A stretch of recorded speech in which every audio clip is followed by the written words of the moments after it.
Again, that was a joke. I just wrote that song so I could learn how to play banjo. That was the only reason. So I remember being on the road somewhere in Middle America, and I was traveling with a recording studio at the time so we could record in hotel rooms. And he called me one night, 3 in the morning. He's like, "Hey, I wrote lyrics to that one song," and I just assumed it was one of the other cooler ones. And then he came down and he sang "Skinned," which I was like, how could you write a song to Skin? That's insane. And how can you write a song about a serial killer? That sounds so happy. Yeah. Only Shannon could do that. It's weird. But around that same time, it's crazy. But around that same time, he also wrote on that same tape. I had Soup and Pool on that same cassette tape, and he wrote lyrics to both of those songs around the same time. And I just felt like, wow, man, that's incredible. I could write something, and then he brings it to this whole other level I never imagined. Did he put lyrics to Soup automatically, like when you gave it to him? Yeah, absolutely. I had the whole thing worked up, and Pool, same thing, and Skin. And he just, "Hey guys, we're telling a story over here." Yeah, I hear it. What's going on? You guys have your own meeting over here? Believe it or not, I do hear you.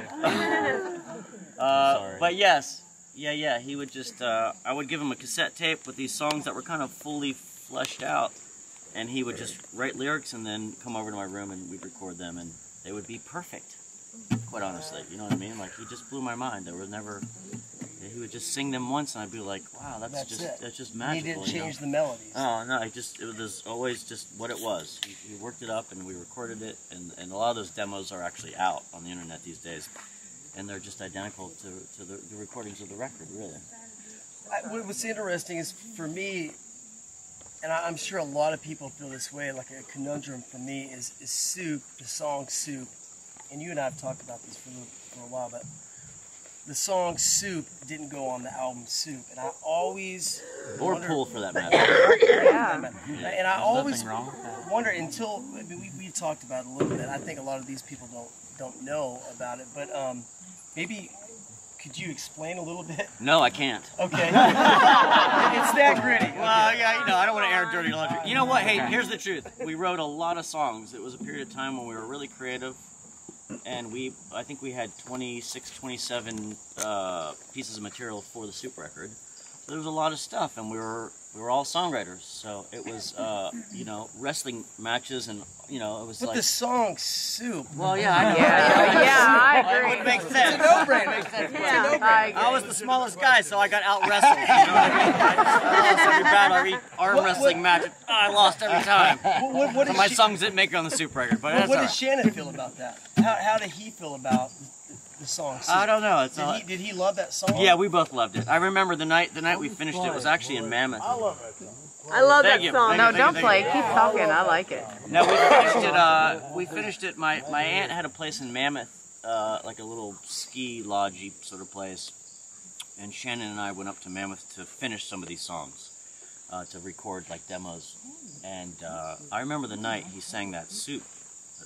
The vocal just absolutely just blew my mind. I knew the end was about Kurt, and it was just a really heavy moment. But it felt like one of those songs I was like, oh, that's the best fucking song I ever wrote.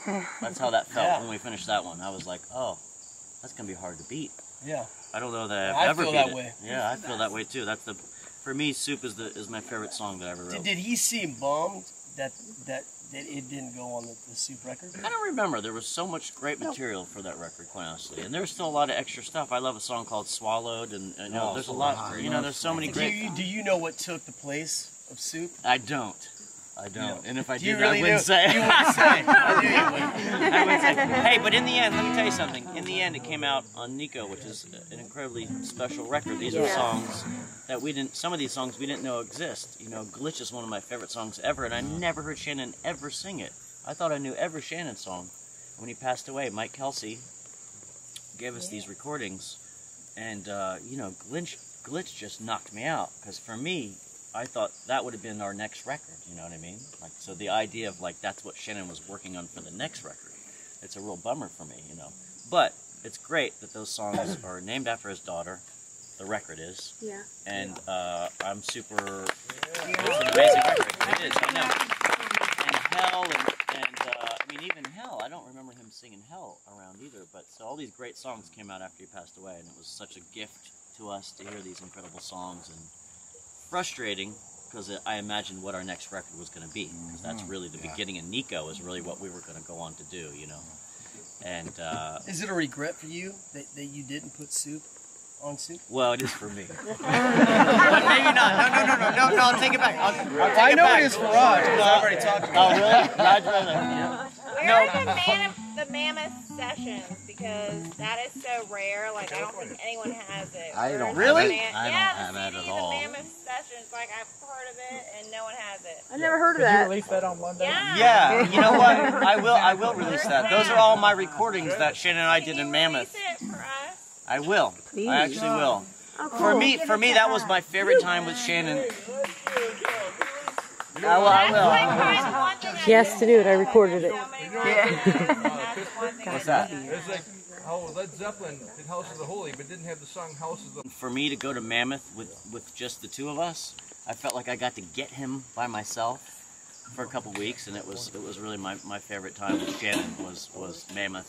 For me, the Mammoth sessions were, we skied all day. Did you multi-track those? I did. Yeah, I have great recordings of that. So we skied, we snowboarded and skied all day, and then at night we'd light a fire and make dinner, and we recorded all night. And then Was it just you two? Rogers came up to visit about a week after Shannon and I were there, and Jenna showed up as well.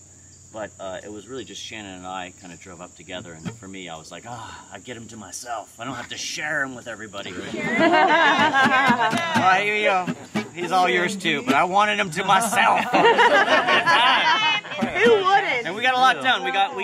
We did these recordings. You know, he sang vocals on Soup and Pool, and a bunch of these were done in Mammoth, and then Answering machine recordings that you never made a song out of? Because I know you said one time you saved all those. yeah, there's a bunch. There's still a bunch around. I actually just recently came across. I was you know, I had like one of those little cassette tape recorders for idea tapes, and about a year ago, I need to send it to you. I'm so sorry. I found a new Shannon song that nobody has. I'm gonna send it to you. I just remembered that.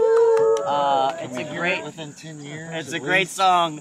I was going across some of my old, you know, idea tapes, and just out of nowhere, you know, Shannon just sings a song on